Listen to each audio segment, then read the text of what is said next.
Hadirin yang kami hormati, tidak terasa telah sampai di penghujung acara. Kami ucapkan terima kasih kepada Kementerian Pariwisata Republik Indonesia yang telah memberikan dukungan secara penuh kepada acara Youth Leadership Camp 2025.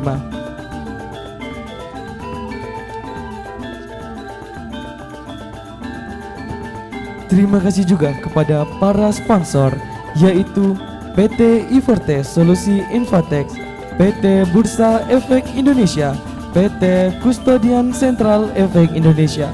Acara ini juga didukung oleh BNI Berbagi, PT Bio Farma Persero, Bapekin Bank Mandiri, Kimia Farma Apotek, Entrasol, Prodia Indonesia, Nutrimax, Kapal Api, Bonte, Viva Food, Unilever, dan Genfit. Kami ucapkan terima kasih yang sebesar-besarnya kepada seluruh tamu undangan dan hadirin yang telah menyempatkan waktunya untuk hadir pada acara hari ini. Tak lupa pula, kami mewakili segenap panitia yang bertugas memohon maaf atas segala kesalahan yang kami perbuat baik disengaja maupun tidak disengaja. Om Santi Santi Om. Santi Om. Wassalamualaikum warahmatullahi wabarakatuh. Shalom, nama budaya dan salam sejahtera untuk kita semua. Saya Sekar. Saya Zikwan. Pamit undur diri. Sampai jumpa di Hindu Youth Leadership selanjutnya. Baik, beranjak ke acara selanjutnya yaitu penyampaian keynote speech dari Ibu Wakil Menteri Republik Indonesia yang akan didampingi oleh Bapak Moderator Pak Nyoman Surya. Dimohon untuk segera naik ke atas panggung. Om Swastiastu. Semangat pagi. Kasih aplaus dulu. Baik, yang saya hormati dan banggakan, kita semua membanggakan Ibu Wamen, Ibu Niluh Puspa. Kasih aplaus buat beliau. Yang pada kesempatan ini didampingi oleh Ibu Dewi dan tadi ada Ibu Komang. Yang saya hormati Ketua Yayasan Giri Taman Sari, Bapak Gede Darmayusa, Ketua Panitia, Bapak Putu Maharta, Ketua PHDI sejak Jaban. Ini tokoh-tokoh hebat, kasih aplaus dulu buat beliau nih. Para pembina yayasan dari Paragon Agung Jakarta Gunung Salak, ada juga Ketua Prajaniti, Bapak KS Arsana, dan juga narasumber yang hebat juga ada Pak Madik Kusuma. Beliau juga satu bareng ya di pengurus ya. Nah, pada kesempatan tentu adik-adik semua peserta Youth Leadership. Mana aplausnya yang panjang? Luar biasa semangatnya ya. Izin sedikit memperkenalkan walaupun mungkin sudah semua kenal. Mohon Ibu Wamen bisa ke atas panggung. Kasih aplaus.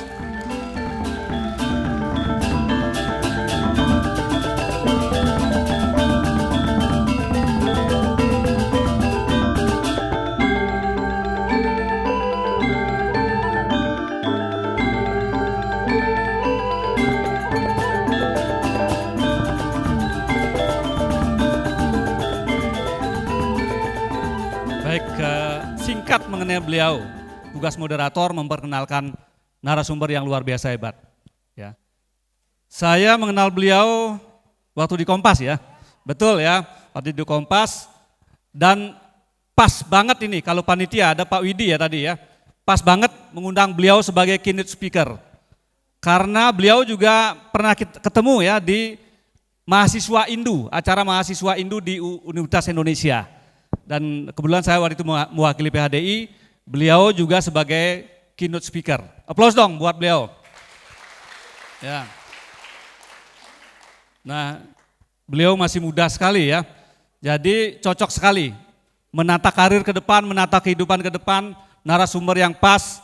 Beliau kelahiran Buleleng. Mana yang dari Buleleng? Kurang keras nih, kurang keras. Wow, ketua yayasan, ketua panitia dari Buleleng ya. Kelahiran Buleleng, bulannya juga bulan yang semangat, bulan pahlawan, November. Nah, November semangat ya. Tahun 1986, luar biasa ya.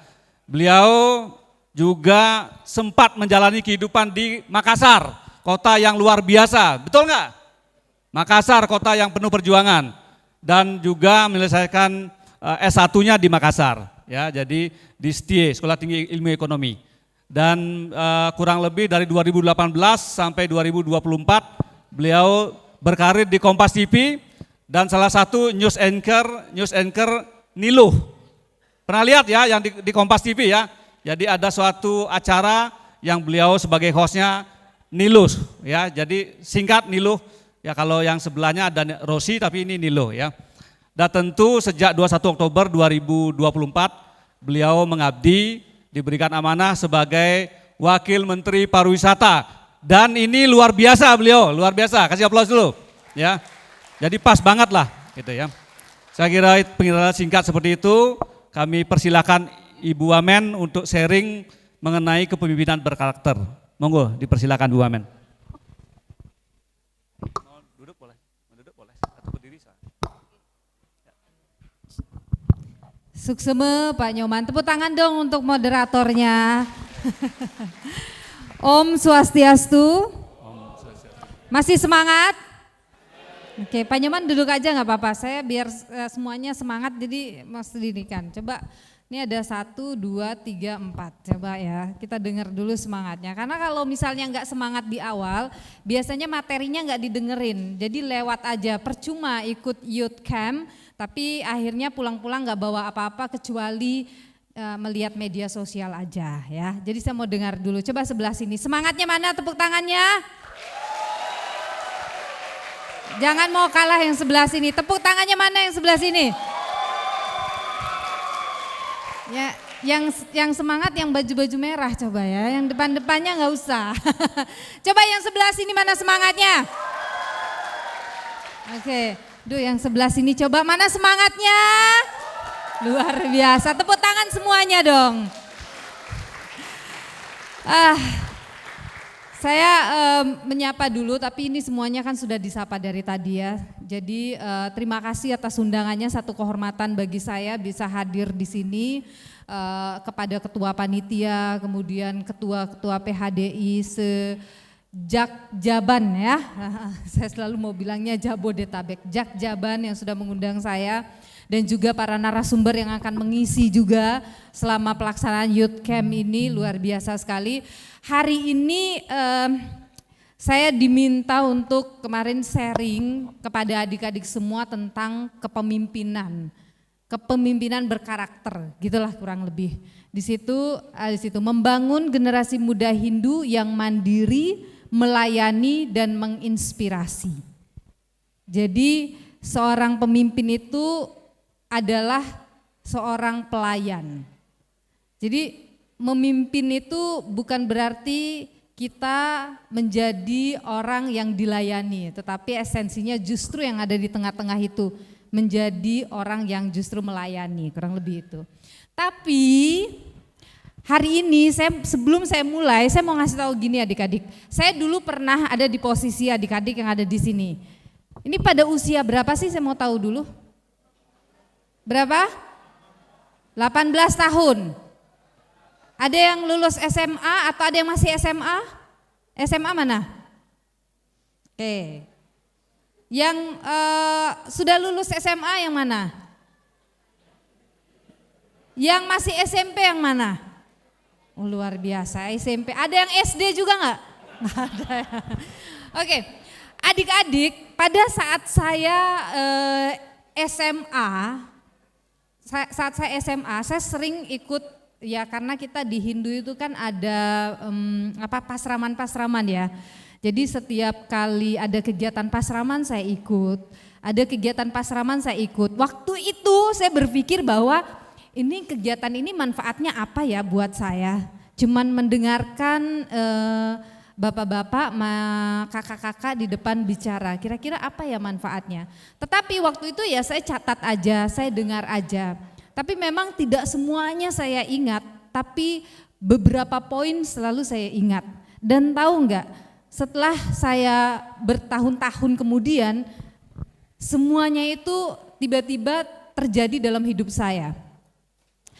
orang-orang yang pernah menjadi narasumber, orang-orang yang pada saat itu dibahas oleh narasumber itu, oh ternyata menjadi orang yang saya temui, menjadi orang-orang yang harus saya baca bukunya, harus saya baca karyanya untuk memenuhi pengetahuan saya sebagai manusia dewasa yang bertanggung jawab pada diri saya dan karir saya. Mungkin hari ini adik-adik ngerasa ini kira-kira akan memberikan manfaat apa pada hidup saya, toh saya tidak mau jadi pemimpin suatu saat nanti, atau toh saya tidak berpikir untuk berkarir menjadi seorang presiden misalnya. Toh saya tidak berpikir untuk berkarir menjadi seorang menteri, untuk menjadi tentara. Apa ya manfaatnya? Tapi kita nggak pernah tahu kan takdir perjalanan hidup kita ke depannya itu akan membawa kita kemana. Saya tidak pernah berpikir tuh hari ini saya akan jadi news anchor. Saya nggak pernah berpikir saya akan jadi seorang wakil menteri. Kayaknya untuk jadi wakil menteri itu jauh sekali begitu dari bayangan hidup saya. Tetapi ya itu tadi, kalau yang Widi sudah berkehendak, mau kamu siapapun, mau kamu latar belakangnya gimana pun, mau keluarga kamu siapa, mau background ekonomimu bagaimana, kalau yang Widi sudah berkehendak maka terjadilah semuanya. Tidak ada yang bisa kita hindari.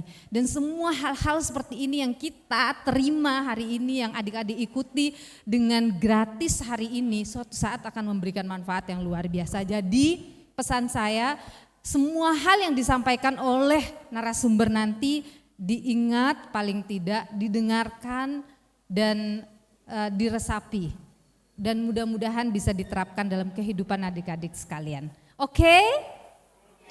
Tepuk tangan dong. Oke. Karena hari ini kita berbicara soal kepemimpinan, pertanyaan saya yang ada di layar sini, kebaca nggak sih? Ini kecil sekali ya. Pertanyaan saya yang harus adik-adik jawab. Seorang pemimpin itu apakah dia memang dilahirkan atau dia diciptakan? Siapa yang mau jawab? Yang bisa jawab saya kasih hadiah.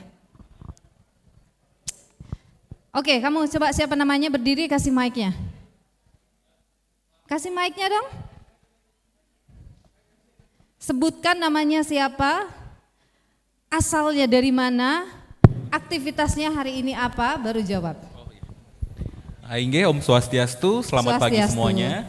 Perkenalkan, saya Iputwi Anugrah Suparta dari KPSHD Jakarta Barat. Di sini kebetulan ikut dan saya ingin menjawab pertanyaan itu, apakah pemimpin itu dilahirkan atau diciptakan? Jawaban saya diciptakan melalui kegiatan sehari-hari dan juga melalui pola pikir yang selalu biasa. Sekian dari saya, terima kasih. Baik, nanti dicatat, siapa namanya tadi? Namanya. Yowan. Oke. Yowan. Nanti kamu aku kasih voucher jalan-jalan ya. Kamu aku kasih voucher masuk ke Taman Mini Indonesia Indah ya. Oke? Oke. Kamu mau sendiri atau mau berdua? Berdua, oke. Nanti mana Fisya? Oh, nanti dicatat Fisya ya. Siapa lagi yang mau menjawab?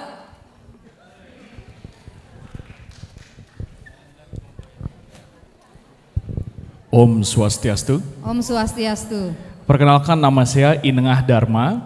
Sebelumnya kita pernah bertemu Bu di Pura Bekasi ya. Yes. Saya saat itu sebagai MC. Jawabannya untuk ini adalah, saya dari Banjar Bekasi ya. Saya dari Sekretariat Uniona Bekasi. Untuk jawaban ini menurut saya pemimpin itu dilahirkan dan diciptakan. Oke. Karena pertama pemimpin harus dilahirkan dulu. Kalau enggak ada. Kemudian barulah selama kehidupan dia setelah dilahirkan, dia akan diciptakan seiring berjalannya waktu. Oke. Itu menurut saya. Baik. Kamu mau jalan-jalan ke Taman Mini? Saya mau ke Bali Bu, boleh Bu? Kalau ke Bali pertanyaannya harus lebih susah dari itu. Oh gitu Bu, silakan Bu, kasih saya pertanyaan lagi. Oke. Terima kasih. Nanti kamu dapat voucher jalan-jalan di Indonesia Terima kasih, aja ya. Bu. Saya minta perempuan juga dong yang bicara. Coba, siapa perempuan di sini yang berani berbicara? Ada di depan. Ini di sini yang bicara perempuan, di depan nih perempuan-perempuannya harus termotivasi untuk bicara. Om Swastiastu, perkenalkan Swastiastu. nama saya Kadek Intan Andriana Putri. Saya dari Bekasi. Jadi Bekasi. baik, saya akan menjawab pertanyaan, pemimpin itu dilahirkan atau diciptakan. Jadi menurut saya pemimpin itu bisa dilahirkan dan diciptakan, karena dilahirkan dan dari kecil itu sudah memiliki bakat yang terbentuk seperti kecerdasan dalam mengatur emosional dan cara di lingkungan sekitarnya seperti berteman atau bagaimanapun Ibu. Dan diciptakan itu semisalnya seperti mungkin dalam kehidupan sehari-hari itu dalam lingkungan keluarga itu juga berpengaruh Ibu, mungkin dari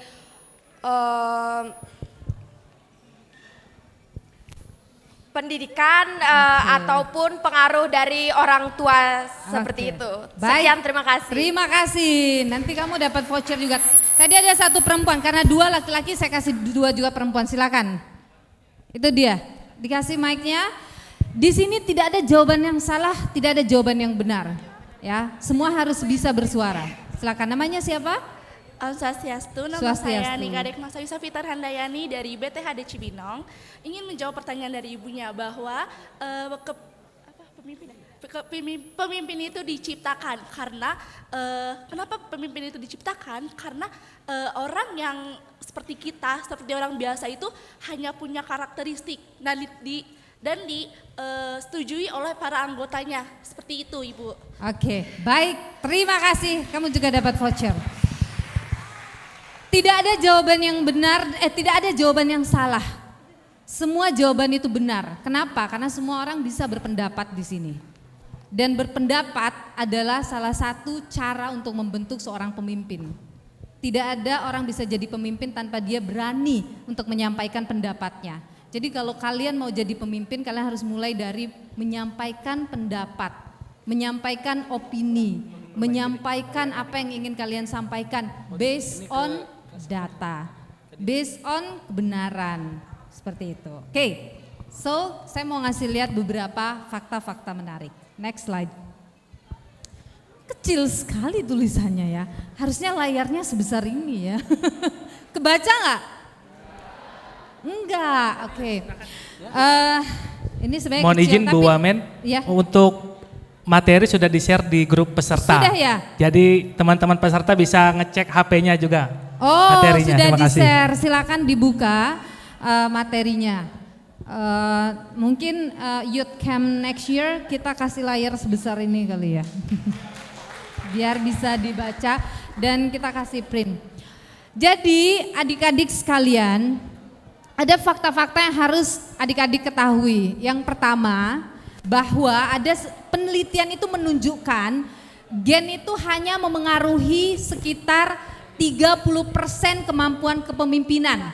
Sementara 70%-nya lainnya itu dibentuk oleh lingkungan dan pengalaman.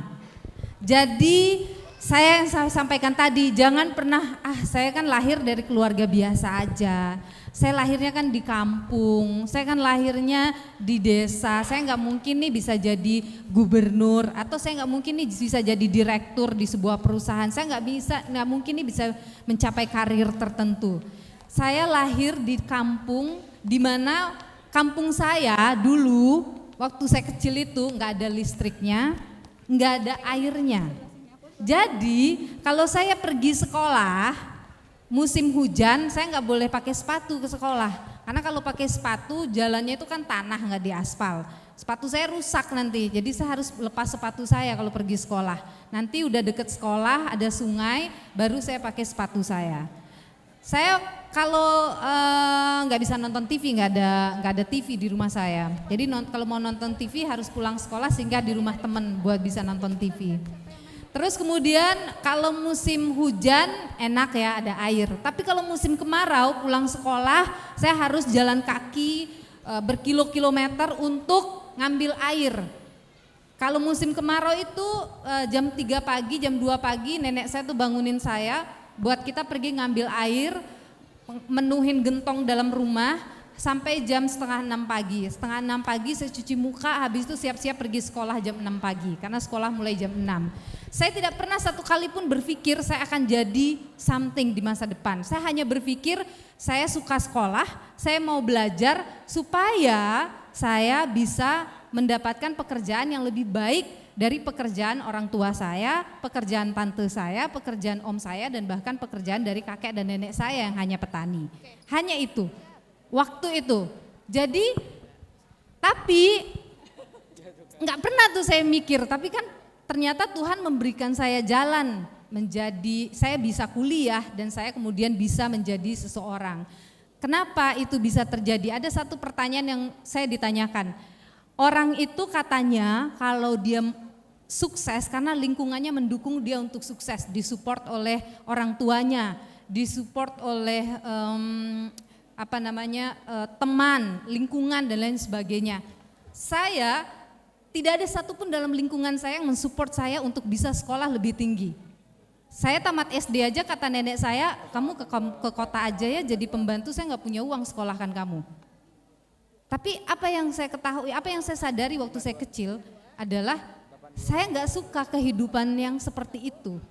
Saya nggak suka dan saya tahu yang membuat kemiskinan di keluarga saya adalah karena tidak ada satupun di keluarga saya yang mampu sekolah tinggi. Tidak ada di keluarga saya yang mampu berpendidikan. Dan waktu itu saya sadar bahwa saya sembahyang nih, pas jam 6 sore kan kita maturan ya. Saya maturan, saya bilang sama Yang Widi, saya cuma mau sekolah aja. Tolong bantu saya sekolah ya, saya cuma pengen sekolah. Dan Yang Widi memberikan saya jalan untuk sekolah dan akhirnya saya jadi something gitu. Saya adalah orang yang pertama di keluarga saya yang bisa meraih sarjana gitu. Jadi artinya adik-adik bahwa jangan pernah merasa saya tuh bukan siapa-siapa, saya nggak akan mungkin jadi siapa-siapa. Jangan pernah bilang begitu karena 70% itu ditentukan oleh mindset adik-adik. Ya, mindset kita sendiri. Kalau hari itu saya tidak bilang saya tidak mau sekolah, tidak suka sekolah, saya nggak akan jadi apa-apa. Gitu. Kemudian, jadi adik-adik harus tahu bahwa 90% pemimpin itu perlu dibentuk melalui apa saja proses belajar, oleh pengalaman dan juga oleh pelatihan. Pelatihan itu bentuknya apa? Ini adalah bentuk pelatihan. Apa yang adik-adik alami hari ini adalah bentuk pelatihan. Dan ini gratis kan ya? Ini gratis, orang-orang itu ikut pelatihan, ikut yang namanya seminar-seminar itu bayar mahal gitu.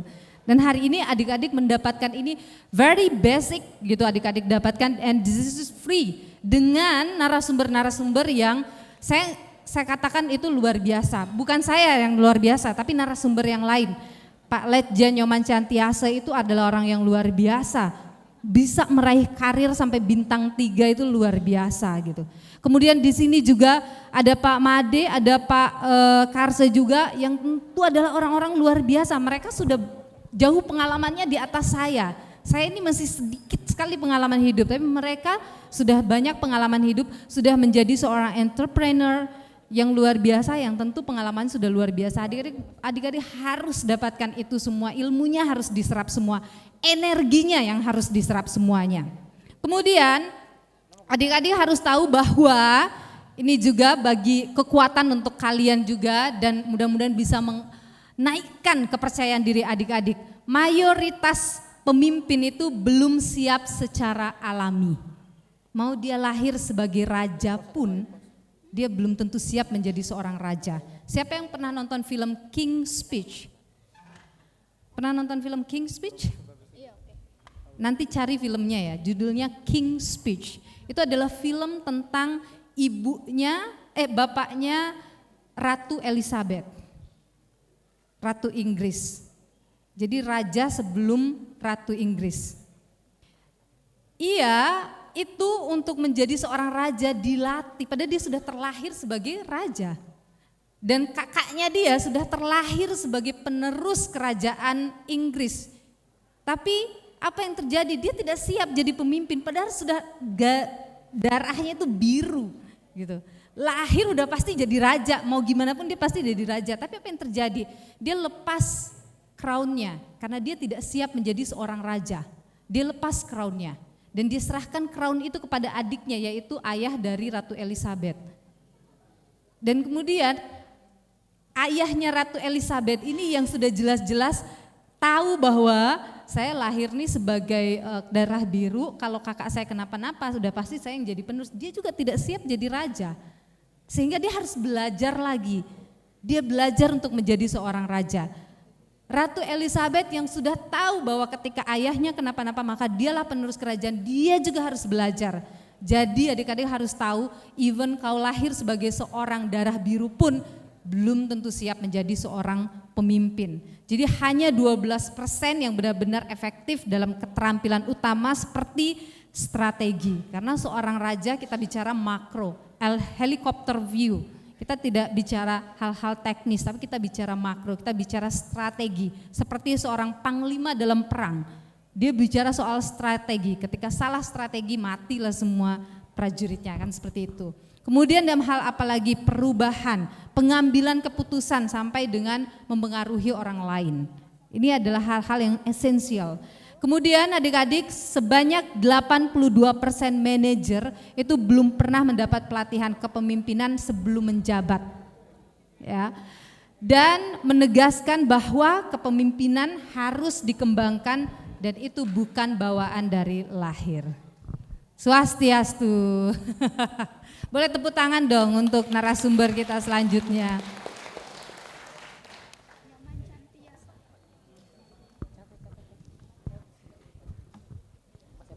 Oh ya.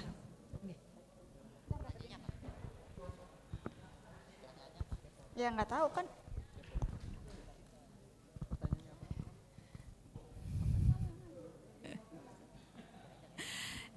Oke. Jadi ini mudah-mudahan fakta-fakta ini membuat adik-adik mulai terbangun percaya dirinya ya, bahwa you can be anything in the future.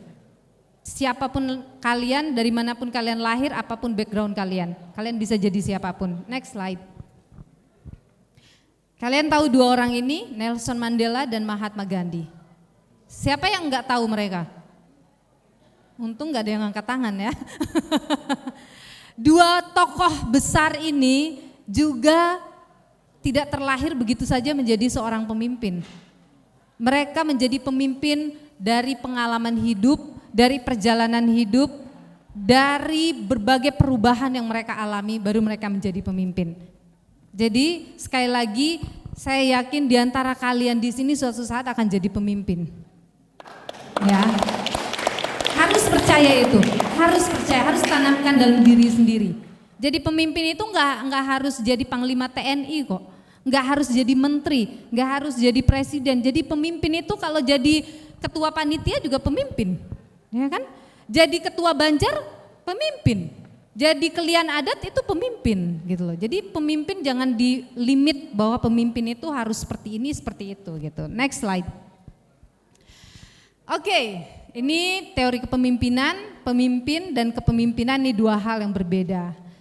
Pemimpin itu adalah orang, manusia atau seseorang. Jadi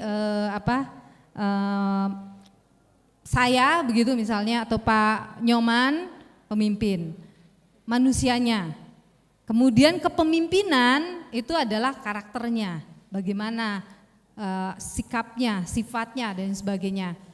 Seorang pemimpin itu belum tentu dia memiliki jiwa kepemimpinan. Belum tentu.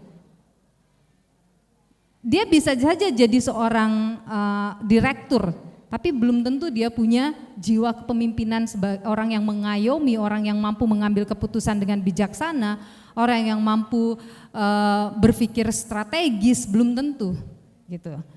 Jadi ini harus bisa dibedakan. Jadi udah paham ya adik-adik ya?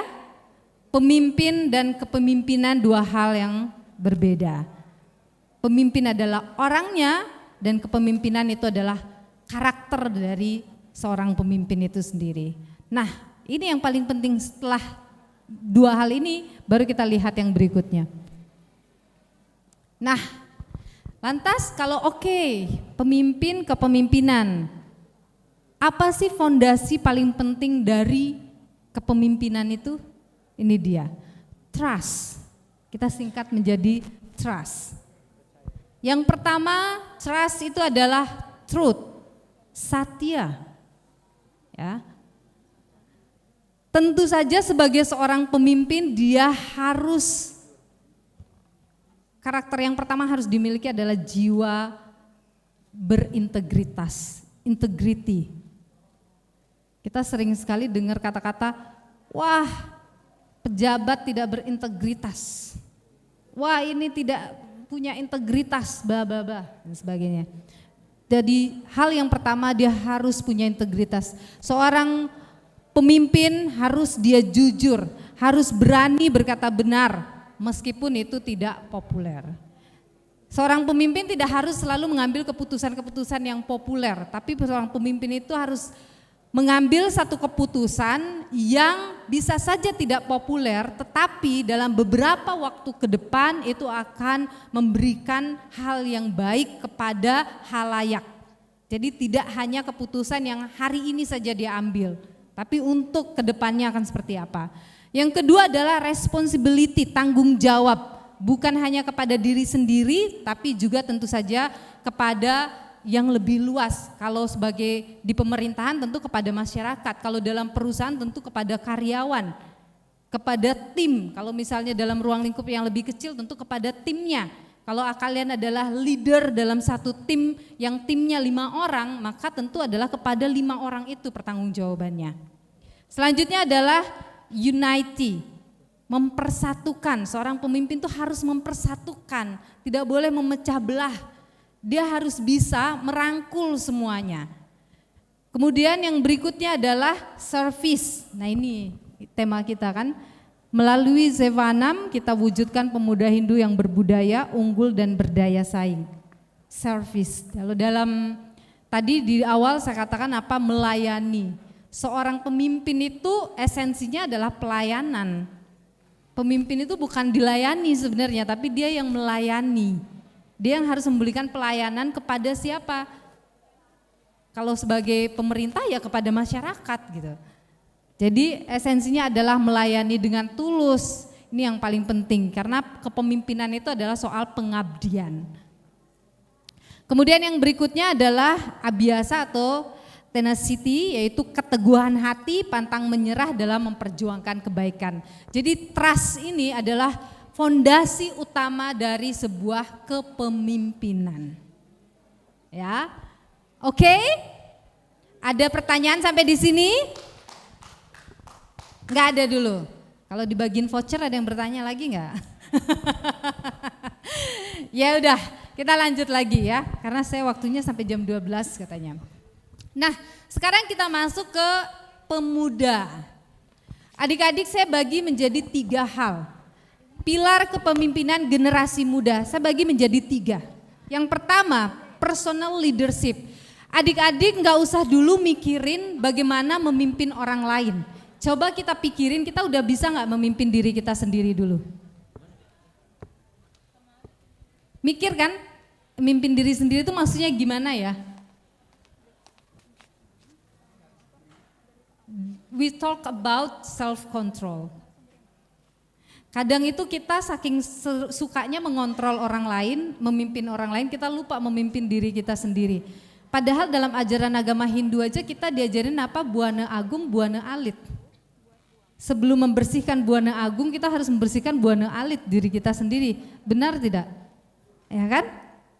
Nah sama juga dalam teori kepemimpinan, sebelum memimpin yang lebih luas, kita harus bisa memimpin diri kita sendiri dulu. Ini yang paling mendasar. Saya tuh dulu belajar ini ya, pada masa-masa pencarian jati diri saya, aduh serem banget bahasanya ya. Tapi ini benar adik-adik, saya tuh dulu selalu ingin apa ya, namanya anak muda ya, di usia 20-an, di usia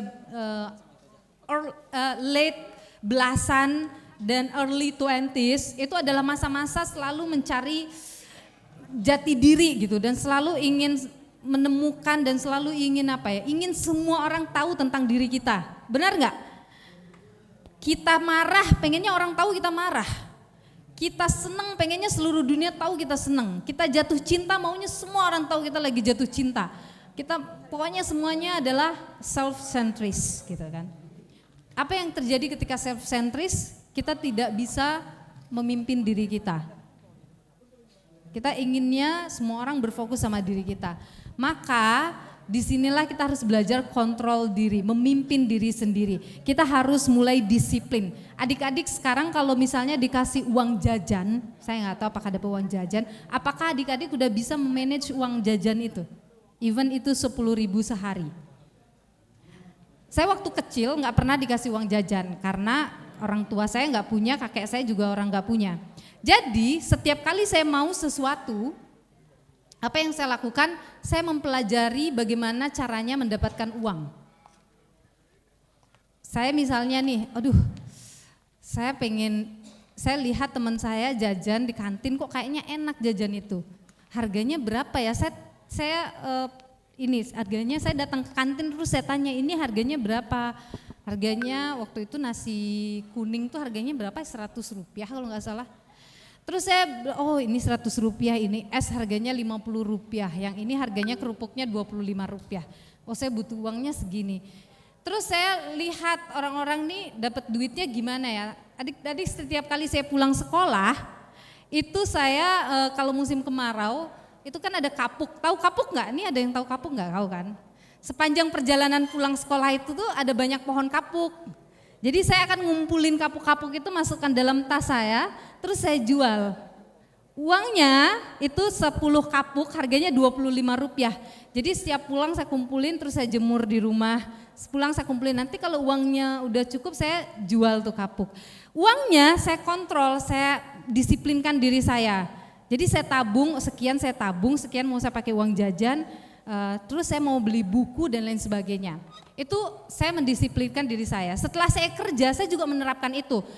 Saya menerapkan bagaimana caranya saya punya tabungan meskipun gaji saya kecil. Berapa uang setiap bulan harus saya tabung dari penghasilan saya. Nah itu apa? Itu memimpin diri sendiri. Memanage diri sendiri, mulai dari kedisiplinan, semangat belajar, integritas dan pengendalian diri. Jadi coba dari sekarang belajar kalau dikasih uang jajannya di breakdown, di RAB-nya di breakdown, pakai apa saja gitu.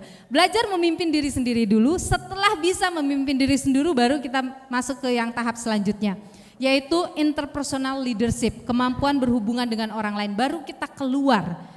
Ketika kita keluar, maka kita sudah harus belajar berkomunikasi. Yaitu kita juga harus belajar mendengarkan. Seorang pemimpin tidak hanya bisa menyampaikan dengan baik, tapi dia harus menjadi pendengar yang baik. Bagaimana kita mau berbicara kalau kita tidak mendengar? Bagaimana kita mau mengerti kalau kita tidak mendengarkan? Yang selanjutnya adalah mengelola konflik. Adik-adik, ketika kita sudah keluar dari rumah kita, bukan keluar rumah ya, keluar dari kamar bahkan, kita ketemu dengan adik kita di rumah, ketemu orang tua kita di rumah, itu kita sudah bertemu dengan konflik, benar nggak? Ya kan, keluar kamar ketemu konflik nggak? Adiknya mau ngambil kita punya sepeda lah, ibu kita maunya kita cuci piring lah, bapak kita maunya kita inilah, nurut mama lah, nurut itulah, itu udah konflik. Kenapa saya katakan konflik? Karena kita nggak mau ngelakuinnya kadang. Dan di situ adik-adik sudah belajar mengelola konflik yang terjadi di ruang tengah rumah. Itu udah keluar, itu hal yang paling sederhana dalam rumah. Kalau adik-adik sudah bisa mengelola itu, saya percaya adik-adik bisa jadi pemimpin lah suatu saat nanti. Kemudian membangun kerjasama. Kalau sudah ini bisa, maka adik-adik sudah bisa move kepada yang lebih besar, yaitu organizational leadership. Kemampuan membawa perubahan dalam organisasi atau masyarakat. Apa yang dibutuhkan di sana? Visi, motivasi dan juga transformasi. This is something big gitu loh. Tapi itu semua bisa nggak dilakuin? Bisa, step by step. Kalau mau jadi pemimpin, kalau suatu saat ingin jadi jenderal, suatu saat ingin jadi direktur, suatu saat ingin jadi owner sebuah perusahaan, ingin jadi seorang pemimpin, ingin jadi seorang leader, mulai sekarang mumpung adik-adik masih muda, belajar memimpin diri sendiri dulu. belajar mengelola konflik yang paling sederhana yang ada di lingkungan adik-adik sendiri dulu. Oke? Tepuk tangan dulu. Biar nggak ngantuk. Aku lihat nih udah ada yang menguap-menguap, udah ada yang ngantuk-ngantuk. Masih semangat nggak? Semangat? Oke, next slide. Tapi adik-adik, saya mau mengajak melihat tantangan-tantangan kita ke depan. Ada tantangan, ada peluang. Sudah sering mendengar Indonesia Emas 2045? Tahu apa itu? Tahu? Apa sih itu Indonesia Emas 2045? Siapa yang tahu, angkat tangannya? Jangan kamu lagi, udah dapat voucher tadi. Coba yang lain. Yang perempuan ada yang tahu apa itu Indonesia Emas 2045? Yang ada aku kasih voucher. Waduh, nggak ada yang tahu. Coba. Ada yang tahu? Nggak ada yang tahu. Indonesia Emas 2000 ada tahu? Coba kamu. Nggak apa-apa cowok. Ya udahlah. Lihat aja di sini dari sekian yang duduk di depan yang cewek cuma 1 orang ini. Coba kamu apa itu Indonesia Emas 2045? Oh ada yang cewek tuh. Kenapa yang cewek harus menunggu yang cowok dulu angkat tangan? Langsung angkat tangan dong yang cewek. Oke, yang cowok dulu. Apa itu? Kasih mic-nya tolong.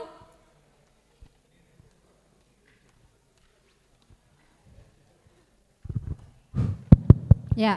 Oke, di sini perkenalkan nama saya Sandi, perwakilan dari KPSAD Jakarta Barat. Oke, tadi kan pertanyaan tentang Indonesia Emas 2045 ya.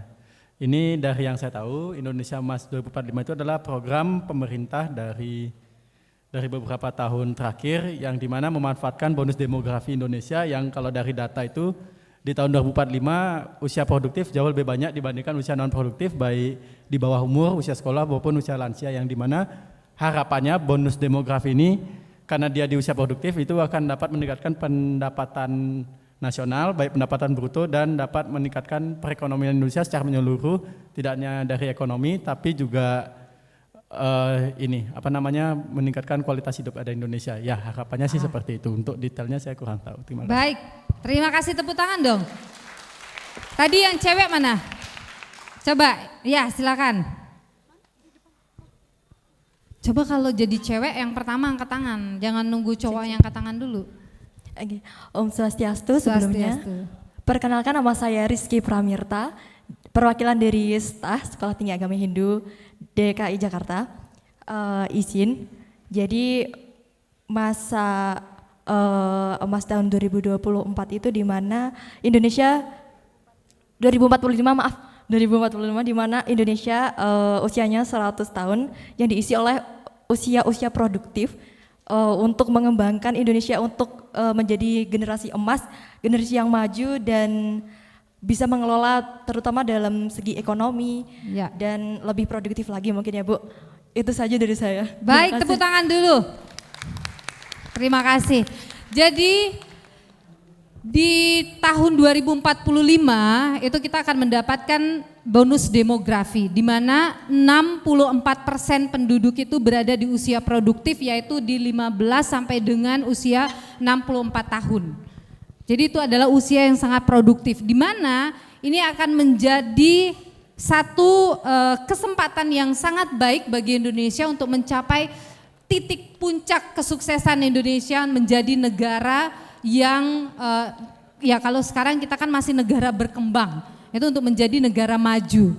Nah adik-adik saat ini tentu mau menuju ke Indonesia Emas 2045 itu harus disiapkan. Kalau tidak disiapkan dari mulai SDM-nya dari sekarang maka itu tidak akan bisa tercapai. Yang tercipta nantinya justru hanya orang-orang yang kemudian atau masyarakat yang kemudian tidak mampu mendapatkan pekerjaan yang layak karena pendidikannya tidak baik begitu, karena tidak disiapkan dari sekarang. Maka sekarang Pak Presiden mencanangkan bagaimana agar mereka-mereka yang sulit menjangkau sekolah bisa tetap sekolah melalui program sekolah rakyat. Bagaimana agar masyarakat ini bisa mendapatkan makanan terbaik sejak masih bayi, bahkan dalam kandungan melalui program makan bergizi gratis. Itu makan bergizi gratis tidak hanya untuk anak-anak sekolah tapi juga untuk ibu hamil. Jadi dari dalam kandungan semuanya dipersiapkan. Dan kemudian juga ketahanan pangan, bagaimana agar kita mandiri secara pangan di tengah situasi global yang tidak menentu ini. Kita nggak pernah tahu perang itu kapan bisa terjadi, dan kita nggak pernah tahu apakah nanti kita bisa mendapatkan bahan pangan dari luar. Kalau misalnya, ya kemarin adik-adik lihat bagaimana ketika terjadi perang di Timur Tengah, kita saja sudah kehilangan hub kita yang ada di Timur Tengah, tidak bisa ada penerbangan ke Indonesia. Turis yang datang dari Amerika itu tidak bisa, turis yang dari Eropa yang kemudian hubnya di Timur Tengah itu tidak bisa masuk ke Indonesia karena terjadi perang di Timur Tengah pada saat itu. Nah ini kan situasi-situasi yang harus kita securekan di dalam negeri melalui dengan pangan, itu yang kemudian dilakukan. Nah memang terkait dengan hal ini tentu saja ada berbagai tantangannya. Pertama tentu saja adalah terkait dengan kebutuhan pekerjaan, lapangan pekerjaan nantinya. Kemudian disrupsi digital dan globalisasi serta ketimpangan akses pendidikan dan juga digitalisasi antar daerah. Maka untuk itulah Pak Presiden mencanangkan yang program sekolah rakyat itu. Bagaimana agar semuanya anak-anak miskin atau miskin ekstrim itu tetap bisa meraih pendidikan di sekolah. Kemudian yang kedua yang menjadi tantangan sekaligus peluang bagi kita adalah teknologi 5.0. Jadi di situasi yang sekarang ini semuanya sudah terkoneksi melalui media sosial, melalui teknologi. Tidak ada satupun yang tidak punya media sosial. Satu orang bahkan punya second account, third account, fourth account, fifth account, ya kan? Pasti semua punya second account, ya enggak sih? Yang satu dipakai posting yang baik-baik, yang satu dipakai posting yang aib-aib, ya kan? Nah semua pegang media sosial, kita sudah ada di hyper connectivity, luar biasa connectivity yang terjadi di tengah masyarakat. Ini tantangan, ini peluang, artinya kalau adik-adik mau promosi, kita mau promosi tentang keindahan Indonesia sangat mudah dilakukan, tetapi juga menjadi tantangan karena hyper connectivity ini juga sangat mudah menyebarkan hal-hal yang tidak baik, kebencian, ujaran kebencian, sara dan lain sebagainya yang justru juga bisa merusak dan menimbulkan perpecahan di tengah masyarakat kita. Kemudian yang kedua adalah AI dan Big Data, ini juga mempengaruhi siklus kehidupan. Kalau kita bisa memanfaatkan AI dan Big Data ini, that is good for us gitu. Saya kemarin datang ke Jember Fashion Carnival yang mana mereka punya tema itu tentang salah satunya adalah tentang AI. Ada kalimat bagus dalam narasi mereka gini, kenapa kita takut dengan AI? Benar nggak? Sering kita katakan wah AI akan ngerebut semuanya, pekerjaan akan direbut oleh AI dan sebagainya. Tapi kita lupa masuk ke dalam diri kita melihat, we create AI. Kita ini penciptanya. Kenapa kita harus takut gitu? Kita harus menggunakan AI. AI itu adalah tools. We have to use AI untuk memudahkan hidup kita. Bukan AI menggunakan kita, tapi kita menggunakan AI. Nah, itu adalah tantangan berikutnya yang harus kita pecahkan sama-sama.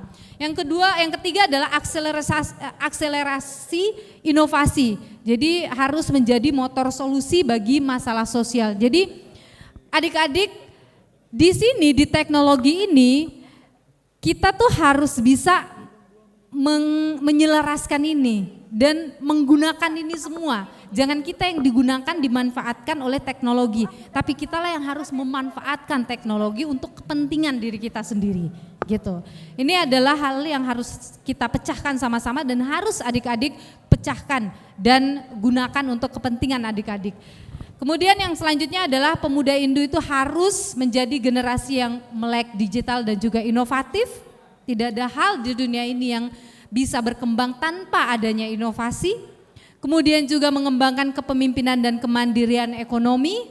Selanjutnya adalah berdaya, berakar dan berdampak, memiliki keberanian dan juga kepercayaan diri untuk mengambil peran. Saya katakan adik-adik sekali lagi harus percaya diri dan harus berani dan harus inovatif. Dalam dunia konten creator itu ada istilahnya apa? Copy, kita boleh copy tapi kita harus mengkreasikannya. Kita boleh terinspirasi tapi kemudian kita harus berinovasi juga. Ya kan, kita boleh nih terinspirasi oleh konten seseorang, tapi ketika kita membuat konten terinspirasi itu, maka kita harus membuat something new, memasukkan unsur baru. Begitu juga dalam dunia apapun. Dalam dunia kepemimpinan kita boleh terinspirasi oleh pemimpin-pemimpin dunia manapun, tapi kita juga harus memasukkan gaya kita sendiri. Ya, kalau kita sebagai pemuda Hindu ya harus memasukkan unsur-unsur kehinduan dalam gaya kepemimpinan kita ke depan. Selanjutnya, from local to national leadership. Jadi adik-adik, dharma kita itu mengajarkan kita untuk menjadi cahaya bagi semua. Jangan membatasi diri hanya pada lingkup internal umat saja. Lihatlah di sini, yang adik-adik lihat di sini nih, ini seorang pemimpin yang memimpin hotel, one of the biggest hotel di Jakarta. Jadi tidak membatasi dirinya hanya di Bali, tapi kemudian berani move ke Jakarta. Saya dulu ingat saya ditawari ke Jakarta sejak 2016. Tapi waktu itu saya bilang, aduh berani enggak ya, Jakarta itu kan kejam, Jakarta itu kan ini, saya enggak berani pindah Jakarta. Tahun berikutnya ditawarin lagi, ayo dong Niluh kamu ke Jakarta. Aduh berani enggak ya, ntar kalau saya ke Jakarta saya gagal gimana dong, saya malu. Saya enggak berani pindah Jakarta. 2018 saya ditanya lagi, kamu mau pindah apa enggak ke Jakarta? Tapi 2018 saya bilang, oke deh saya pindah Jakarta deh. Kalau saya gagal saya bisa kembali ke Bali mungkin ya. Terus akhirnya saya pindah ke Jakarta, ternyata saya enggak gagal, masih berdiri tegak di Jakarta. Saya bisa menaklukkan Jakarta gitu kan. Jadi adik-adik juga harus seperti itu. Baik, kita kasih aplaus buat Ibu Wamen kita. Ya, tanya jawab nih, tanya jawab. Ya. Oh, oke. Masih karena tadi mulainya telat ya, harusnya jam 10 ya. Oke. Jadi dikasih tambahan waktu khusus buat Bu Wamen. Oke, sedikit lagi. Next slide. Oke, pemuda. Ya ini udah ya, tadi adik-adik harus mulai membangun personal branding yang positif dan inspiratif, menjadi influencer dharma, mengembangkan keterampilan masa depan yang relevan dengan era 5.0, menguasai literasi digital, membangun jejaring dan kolaborasi, berinovasi dan berwirausaha. Nah ini yang penting sekali adik-adik, membangun jejaring dan kolaborasi. Kita nggak akan jadi apa-apa tanpa jaringan. Ya, jadi membangun jaringan ini penting sekali. Mulai sekarang, bangun jaringannya. Jangan memandang remeh siapapun. Kita nggak pernah tahu dari pintu mana rezeki itu akan datang ke kita. Jadi jangan pernah memandang remeh siapapun.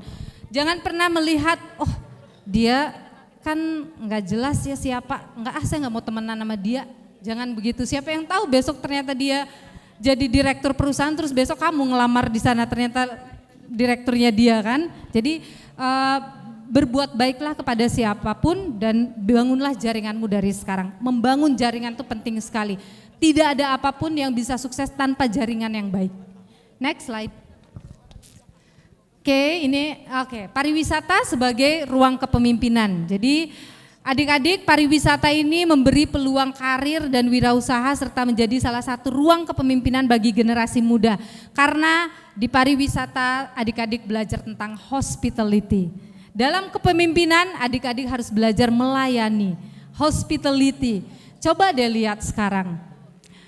Yang bikin pemimpin itu bisa gagal, bisa habis dirujak sama masyarakat itu apa?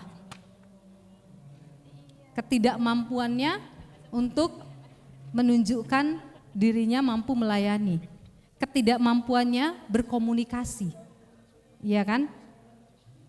Itu hal yang kunci sekali. Di pariwisata kita belajar tentang hospitality. Di pariwisata adik-adik belajar untuk memimpin, belajar tentang event, itu ada tim yang harus dipimpin. Belajar tentang ekowisata, digital tourism, semuanya literasi digital adik-adik pelajari di sini. Kita belajar tentang pelestarian budaya dan dharma, sustainability leadership, innovation leadership, dan service leadership. Jadi paket lengkap. Next slide. Oke, ini dia, ini sedikit quote yang saya pikir ini bisa jadi hal yang baik untuk adik-adik pegang. Pemimpin yang baik membuat orang percaya pada dirinya. Pemimpin yang baik adalah membuat orang percaya pada dirinya, tapi pemimpin yang hebat membuat orang percaya pada diri mereka sendiri. Paham nggak bedanya di sini? Pemimpin yang baik itu membuat orang percaya pada dirinya. Jadi kalau saya bisa membuat kalian percaya dengan saya, berarti saya pemimpin yang baik. Tapi kalau saya bisa membuat kalian percaya sama diri kalian sendiri, itulah pemimpin yang hebat. Jadi pemimpin itu tidak boleh self-centris. Ya, karena pemimpin itu kan harus melayani tadi, service. Jadi pemimpin itu harus encourage people. Dan pemimpin itu, katanya Pak Nyoman, nanti tanya Pak Jenderal ya. Kalau di tentara itu, kalau bagus, yang bagus adalah prajuritnya, tapi kalau salah, yang salah adalah komandannya. Benar nggak seperti itu? Itu adalah yang harus ditanamkan dalam diri siapapun yang mau jadi pemimpin. Next slide. Oh, ini saya sendiri ya. Ya, jadi adik-adik, saya mengajak adik-adik semua untuk kita berdaya, berakar, dan menjadi cahaya bagi semua. Jadi pemimpin tidak harus menjadi saya, menjadi Niluh Puspa, tidak harus menjadi seorang Prabowo Subianto atau presiden, tidak harus menjadi seorang Sri Mulyani, tidak harus menjadi seorang Kapolri, tidak harus menjadi seorang menteri, wakil menteri, direktur, komisaris. Menjadi pemimpin adalah menjadi diri kalian yang bisa membantu orang lain, melayani orang lain, dan membuat kalian menjadi lebih baik daripada hari ini. Gitu. Saya cuma minta satu hal sebagai penutup dari adik-adik semua, saya harap semuanya siap ya. Apakah adik-adik semua di sini siap untuk dan berani untuk keluar dari zona nyaman? Siap?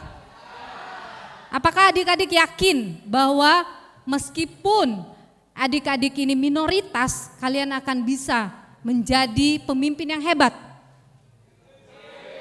Yakin? Harus yakin ya.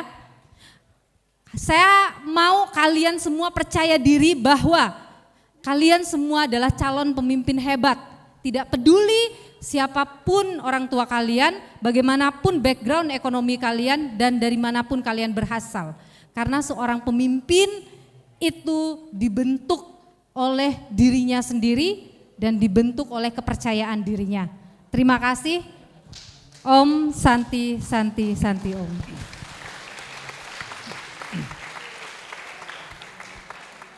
Ya. Baik, luar biasa pemaparan dari Ibu Wamen. Kita kasih aplaus dulu buat beliau. Ya, tugas moderator mudah banget ya, karena paparannya sangat jelas. Jadi menyimpulkannya juga dengan mudah juga, karena beliaunya sudah jelas ya. Nah tentu karakter kepemimpinan, apa yang disampaikan oleh Bu Wamen adalah pertama melayani. Dan tadi ada dua contoh pemimpin hebat yang disebut Mahatma Gandhi dan Nelson Mandela. Jadi coba nanti adik-adik semua dibuka profil dua pemimpin hebat ini. Ya, jadi kata kuncinya melayani. Kata kunci berikutnya adalah confident, percaya diri, ya berani. Nah itu dua karakter yang beliau sudah sampaikan. Juga tidak pantang menyerah. Latar belakang beliau sudah jelas itu menunjukkan bagaimana beliau akhirnya mencapai puncak karir sebagai wamen. Mudah-mudahan kita doakan menjadi menteri ya, setuju nggak? Mudah-mudahan kita doakan wamen ke menteri ya. Juga tadi sebelum memimpin orang lain harus mampu memimpin diri sendiri, ya. Jadi personal leadership tadi disampaikan beliau, terus interpersonal, nanti lebih banyak bagaimana kita berhubungan dengan sesama, dengan lingkungan, dan juga di level organisasi. Nah, saya ingin mengutip apa yang disampaikan untuk melengkapi apa yang disampaikan oleh Ibu Wamen, apa yang kata-kata yang pernah disampaikan oleh Bung Karno, ya. Jadi terutama buat adik-adik semua, gantungkanlah cita-citamu setinggi langit. Kalaupun jatuh, Anda akan jatuh di antara bintang-bintang. Setuju nggak? Sekali lagi terima kasih Ibu Wamen atas paparannya, mudah-mudahan bermanfaat. Tapi kita tetap izin Bu Wamen, kita akan berikan kesempatan 3 pertanyaan, ya. Kalau masih ada adik-adik yang bertanya, ada 3 pertanyaan. Oh, sudah ada 1, ya. Tolong Mike, ada di belakang, Terus ke belakang, ya. Ya, terus belakang. Yang pertama. Terus tak? Yang di pinggir, ya betul. Silakan perkenalkan nama, dari Banjar mana atau dari sekolah mana, dan pertanyaannya singkat dan jelas, ya. Silakan. Om Swastiastu, Ibu, Bapak, dan teman-teman semuanya. Perkenalkan, nama saya Niputu Sares Dewi Kathleen, saya dari KPSHD Cibinong. Izin saya ingin bertanya, kalau misalnya kita sebagai ketua KPSHD atau ketua organisasi yang lain, kita sudah melakukan semua yang Ibu paparkan tadi. Tapi tentu ada saja anggota-anggota kita yang mungkin introvert atau tidak mau join atau tidak mau bergabung. Jadi kita tuh sebagai pemimpin jadi kayak excited sendiri gitu ya. Menurut Ibu, mungkin sebagai Ibu Wamen dan mungkin ada beberapa ketua KPSHD di sini atau ketua organisasi yang lain yang merasakan hal yang sama. Menurut Ibu apa sih yang harus kita lakukan supaya anggota kita juga sama excitednya kayak kita gitu. Padahal kita udah berusaha nih, udah melakukan semua yang Ibu paparkan tadi gitu. Sekian, terima kasih. Baik, terima kasih, pertanyaan bagus dari Cibinong. Yang kedua, dari sebelah kanan, ya. Yang di depan. Ya, silakan. Ya, sebutkan nama dan juga asal dari mana, dan pertanyaannya singkat dan jelas, ya. Om Swastiastu, perkenalkan nama saya Dwi Inovianti, saya dari Bekasi. Pertanyaan saya adalah bagaimana caranya agar kita dapat dipercaya sebagai seorang pemimpin oleh anggota yang akan kita pimpin gitu Bu. Terus bagaimana cara agar kita dapat meningkatkan kepercayaan diri kita sebagai seorang pemimpin. Terima kasih. Pertanyaannya singkat jelas ya. Yang terakhir, laki mungkin ya. Tadi 2 perempuan ya. Yang laki coba di belakang, yang pakai udang putih ya. Om Swastiastu. Om Swastiastu. Perkenalkan, nama saya Pandey Komang Krisna Stoja Putra. Saya dari Permudiksa, Persatuan Muda-Mudi Hindu Tiga Raksa, Banjar Tiga Raksa. Saya di sini datang bersama teman-teman dan menyaksikan materi yang telah disampaikan oleh Bu Nil Puspa mengenai kepemimpinan. Ada sepemikiran dari saya, mungkin tadi sudah disebutkan mengenai teknologi digital untuk muda-mudi ya Bu. Menurut pemikiran saya sendiri, mungkin kita sudah tahu sama-sama bahwa teknologi digital itu bisa menjadi peluang untuk pemuda dan pemudi Hindu. Namun kadang bisa menjadi ancaman untuk kita juga Bu. Contoh, adanya hoax, hate speech, cyberbullying ataupun FOMO Bu. Nah, bagaimana itu caranya agar pemuda Hindu bisa membedakan antara memimpin di dunia digital atau dengan sekedar untuk mengejar popularitas Bu. Terlebih lagi, biasanya untuk bisa memimpin di dunia digital itu mendorong orang untuk menampilkan citra di media digital daripada menunjukkan jati dirinya Ibu. Dan bagaimana juga pemuda bisa membangun pengaruh tanpa kehilangan keaslian jati dirinya Ibu. Begitu pertanyaannya kurang lebih. Terima kasih. Om Santi Santi Om. Om Santi Santi. Ada 3 pertanyaan ya. Pertama dari Cibinong, kedua dari Jakarta, dan ketiga dari Sodong ya. Silakan Bu Amen, silakan. Cek. Oke, sebenarnya 3 pertanyaan ini tuh jawabannya itu inline. Kenapa? Karena ketiga pertanyaan ini membutuhkan sincere, ketulusan hati. Bagaimana caranya agar anggota kita yang introvert itu bisa excitednya sama dengan kita? Kita tidak akan bisa menyentuh mereka kalau kita tidak menyentuh mereka dengan hati. Kalau kita tidak pernah duduk ngobrol dengan dia. Kita sering sekali jadi pemimpin itu berdiri di sini nih, terus melihat ke bawah. Gak pernah turun ke bawah terus duduk di sampingnya, kamu kenapa? Ya kan? Jadi sama juga dengan pertanyaan kedua, bagaimana caranya agar dipercaya oleh calon anggota? Gimana caranya kita dipercaya kalau misalnya kita sendiri nggak percaya dan kita sendiri tidak mampu menunjukkan bahwa kita adalah orang yang tulus menjadi pemimpin. Dan sama caranya, bagaimana caranya supaya kita tidak hanya terlihat membedakan memimpin di dunia digital daripada sekadar mengejar popularitas. Iya, semuanya ujung-ujungnya apa? Sincere, ketulusan hati kan, gitu.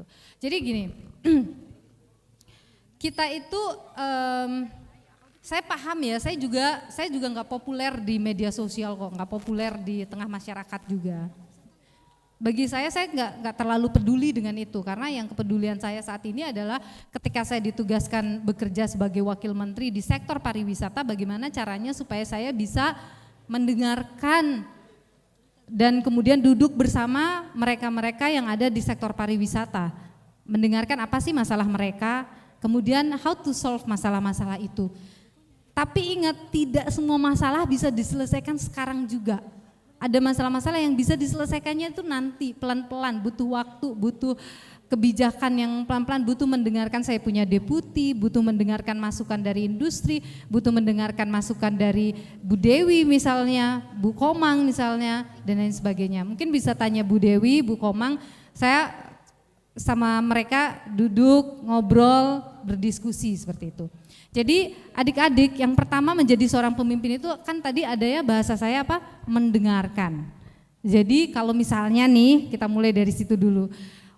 Kita punya tim itu introvert, tidak mau bicara. Saya paham, saya juga sebenarnya orang yang introvert juga sebenarnya. Saya suka stres kalau terlalu banyak orang gitu kan. Tetapi saya akan nyaman ketika saya ditemuin, diajak duduk, diajak ngobrol gitu. Nah, sebagai seorang pemimpin, kita tuh harus memahami setiap karakter dari kita punya tim. Dan mulai didengarkan mereka ini karakternya seperti apa. Jadi treatmentnya itu tidak bisa semua sama rata sebenarnya gitu. Jadi ada yang memang harus kita ajak duduk ngobrol. Kalau kita punya tim, punya masalah dan sebagainya, ya kita harus mendatangi, mendengarkan. Harus duduk bersama seperti itu. Nanti pasti excitement itu akan muncul dengan sendiri. Tidak bisa kita juga mengharapkan semua tim hore-hore teriak lompat-lompat dalam satu event tertentu, nggak bisa juga dipaksain seperti itu. Tapi excitement untuk bergotong royong menyukseskan satu event pasti akan terjadi kalau kita mampu berkomunikasi yang baik dengan mereka. Gitu. Kan sukses acara nggak selalu semuanya harus energinya sama lompat-lompat kan, tapi kesuksesan itu kan ketika mereka semua mau bergotong royong menyukseskannya gitu kan ya. Gitu. Oke. Terus yang kedua tadi, kita itu nggak bisa maksa orang percaya sama kita. Jadi hal-hal di luar kita itu nggak bisa kita kontrol. Yang bisa kita kontrol adalah yang ada dalam diri kita kan begitu ya. Kalau kita maunya semua bisa kita kontrol, jadi pemimpin itu bisa stres. saya mau baca media sosial juga saya bisa stres baca media sosial karena isinya menghujat semua gitu kan. Tapi kan itu nggak bisa kita kontrol. Tapi apakah kemudian itu membuat saya jadi tidak bekerja dengan baik? Kan enggak juga. Jadi semua kembali kepada kejujuran pada diri kita sendiri. Ya kita harus menunjukkan bahwa ya kita bekerja dengan sebenar-benarnya. Kita mampu, kita bisa, kita lakukan dengan tulus gitu. Kita bekerja, kita bereskan satu pekerjaan dengan tulus. Dan kita tidak harus lebih pintar dari semua orang untuk jadi pemimpin. Jadi pemimpin gak harus, saya tahu pecahkan masalah itu, saya tahu bereskan ini, saya tahu gimana caranya cari solusi itu, gak harus. Jadi pemimpin itu bisa juga dilakukan dengan manggilin, ajak duduk, ini ada masalah seperti ini, kira-kira gimana ya solusinya yang baik ya? Itu juga pemimpin gitu. Pemimpin itu nggak harus, oke, masalah ini ini harus begini ya, ini harus begini, nggak harus begitu. Tapi bisa juga manggil, Bu Dewi ini kira-kira ada seperti ini, kira-kira apa ya solusinya? Oh Bu Komang, oh ini gimana ya kira-kira solusinya? Itu juga pemimpin. Dari situ, dari masukan-masukan yang muncul, kita punya keyakinan nantinya untuk memutuskan sesuatu. Dan dari situ orang bisa menilai dan orang bisa yakin apakah kita sosok pemimpin yang mereka butuhkan atau tidak.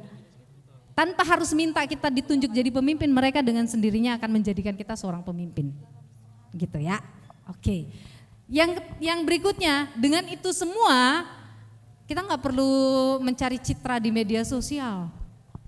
Gitu. Karena saya juga kita pasti butuh untuk mempublikasikan hal-hal baik, apalagi sebagai pemerintah ya, di tengah disrupsi digital yang luar biasa yang terjadi saat ini.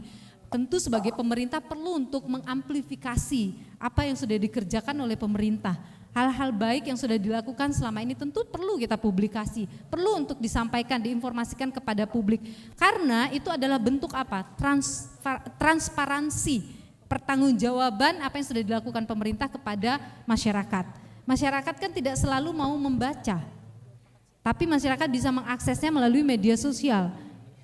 Kalaupun itu dinilai sebuah pencitraan, maka itu adalah kembali lagi itu adalah di luar daripada kontrol pemerintah gitu.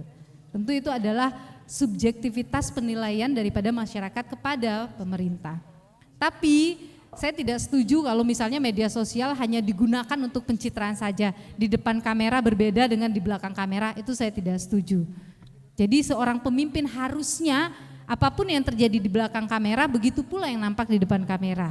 Tidak boleh berbeda. Jadi adik-adik mudah-mudahan nantinya menjadi pemimpin-pemimpin yang tidak hanya bagus di depan kamera tetapi juga bagus di belakang kamera.